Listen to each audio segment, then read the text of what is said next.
it's been an unusual mixture, really, of the great and the good and the ordinary people, because we've seen the King Felipe VI and the Prime Minister Mariano Rajoy marching alongside ordinary people who work in the public services and the firefighters and the doctors and nurses that helped people on that night on Thursday and on Friday in the early hours of the morning after those attacks.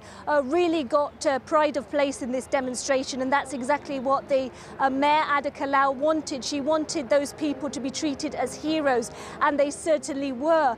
The king was welcomed by many, but he was also booed along the route by some people who felt that the policies of the Spanish government, the state and the king are partly responsible for international terrorism. We've seen pictures of George Bush and pictures of José María Aznar, who was a former Spanish Prime Minister, and the suggestion has been that some of their foreign policies don't help to bring peace to the world. Lots and lots of symbols of peace have been out on the procession as well, and we've heard a very, very beautiful, very, very short series of poems and cello music behind me, all about symbolizing peace, and some of the poetry all about the Ramblas, that really famous center, a symbol really of Madrid and the Mediterranean in many ways, the Ramblas, where those first attacks took place.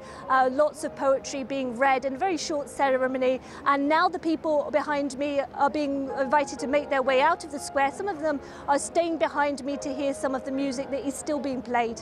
Sorry, looking beyond today's event, what kind of impact do you think these attacks will have on the upcoming October referendum for Catalan independence? Of course, we've seen so many back and forths between the Catalan regional government and the Spanish officials.